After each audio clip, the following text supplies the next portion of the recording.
A few entrances, but below the surface is a different world: production halls, missile storage chambers, common facilities, networks designed to survive a war before the war even begins.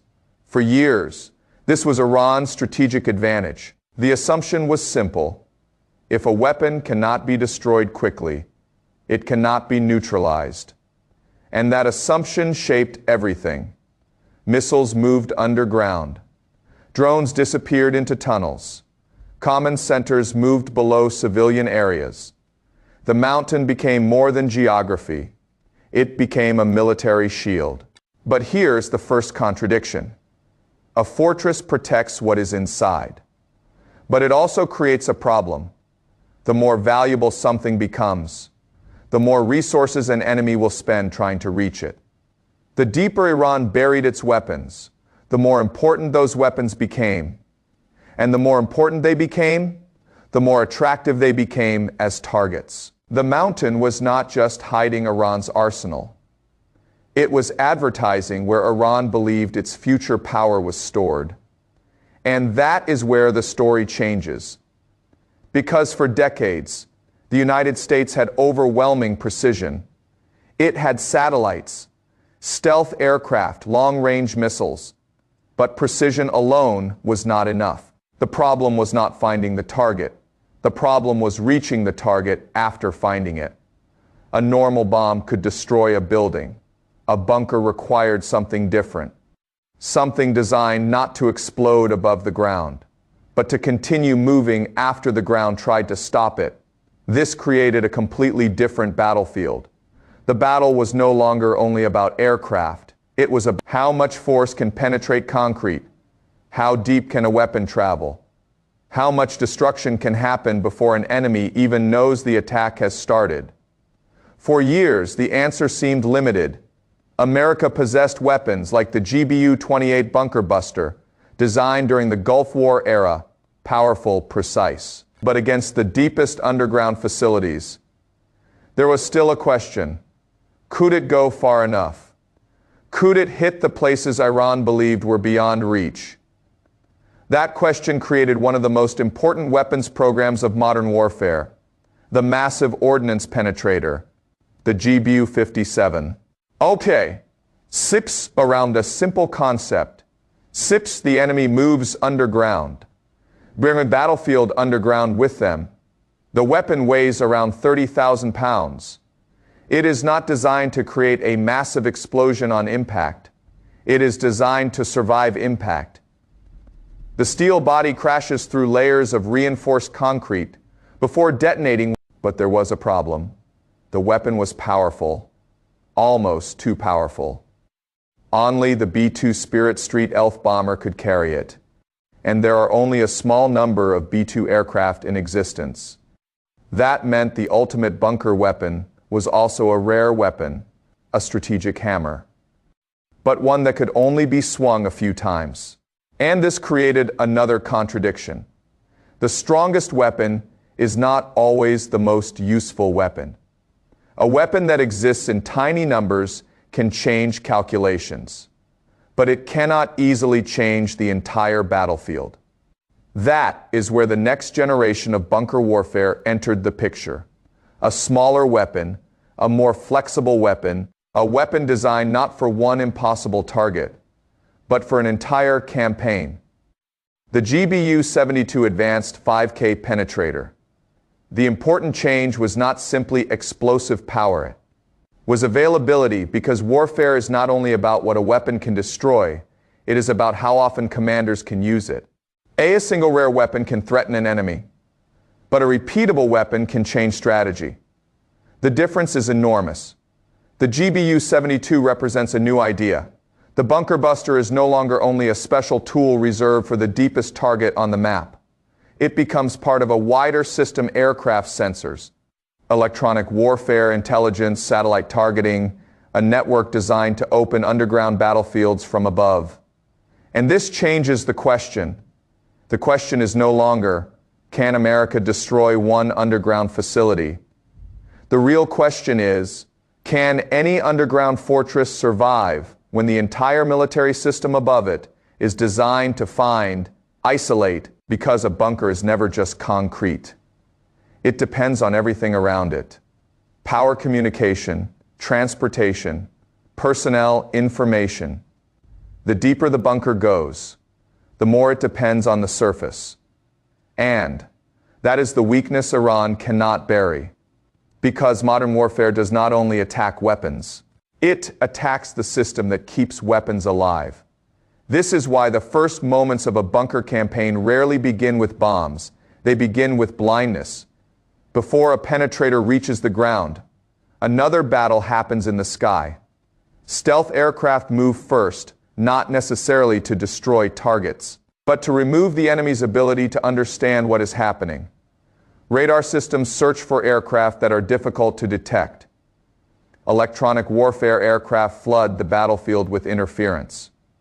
Command networks struggle to separate real threats from false signals.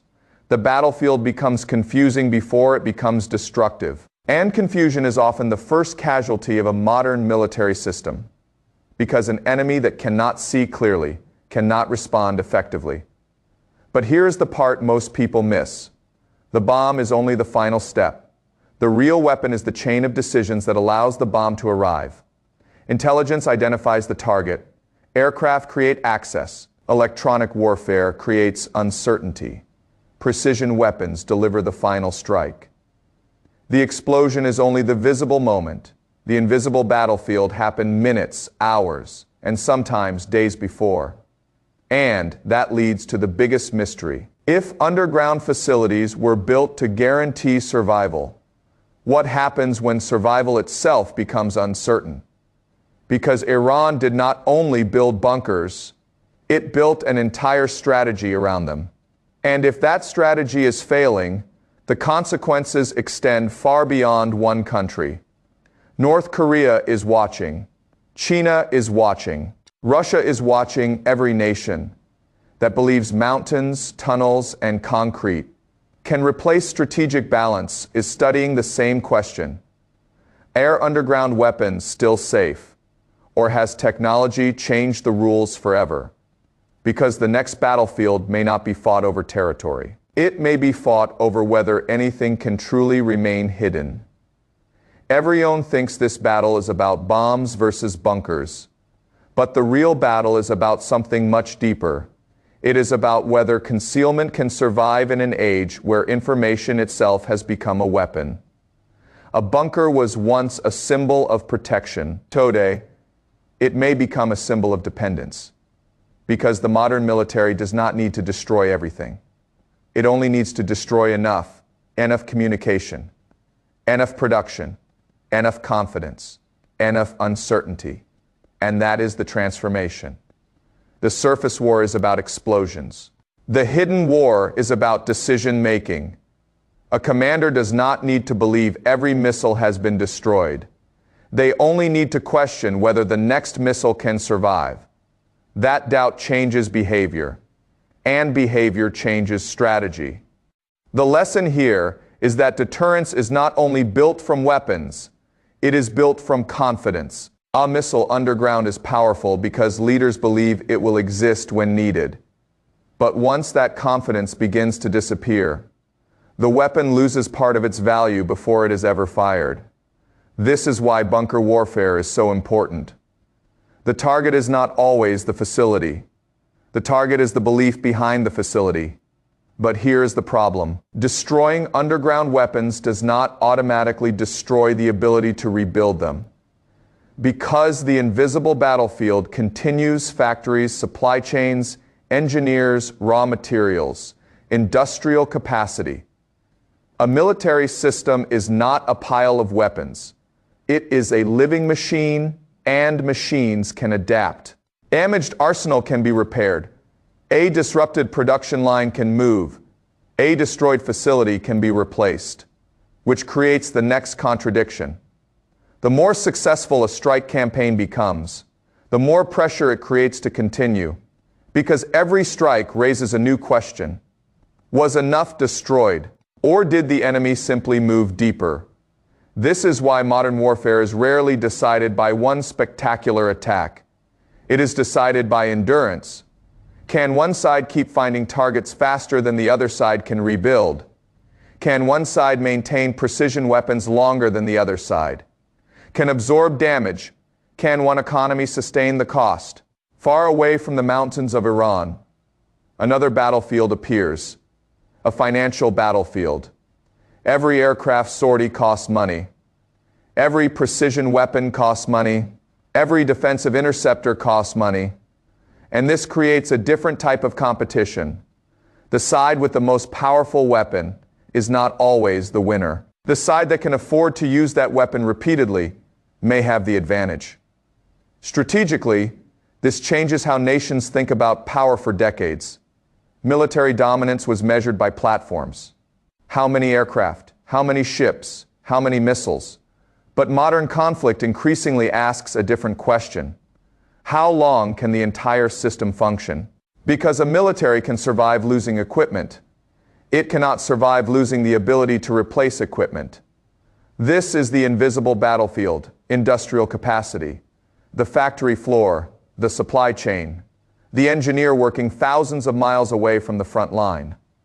A missile begins long before launch, and a war can be lost long before the battlefield reveals it.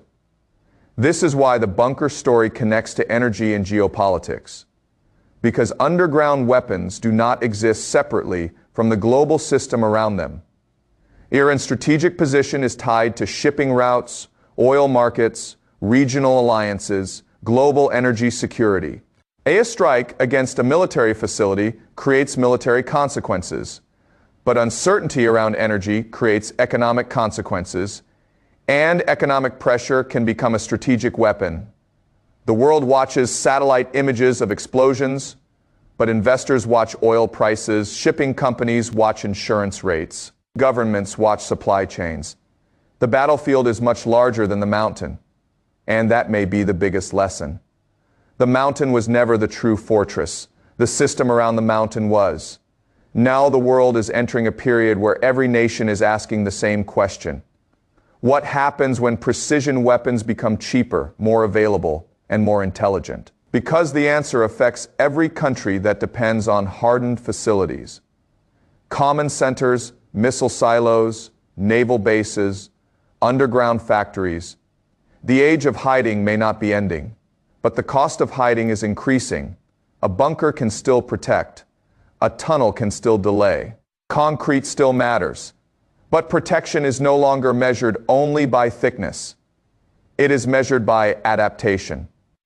Can a nation change faster than its enemy? Can it rebuild faster than it is attacked? Can it create uncertainty before uncertainty destroys it? That is the future battlefield. Not simply weapons against weapons, systems against systems. And this is why the GBU -72 story matters beyond Iran. Because it represents a larger transformation in warfare. The balance is moving away from whoever owns the biggest weapon, and toward whoever controls the fastest cycle of intelligence, production, and adaptation. The weapon is only one piece. The network behind the weapon decides the outcome. The question is no longer whether mountains can protect military power. The real question is whether any nation can build a fortress faster than technology can learn how to open it. Because the next great military advantage may not belong to the country with the strongest armor. It may belong to the country that understands the battlefield is no longer only where the fighting happens. It is everywhere. The satellite, the factory, the data center, the supply chain, the decision room. So the question for the future is simple. Will tomorrow's wars be won by the nations that build the deepest bunkers, or by the nations that understand how to make every bunker vulnerable?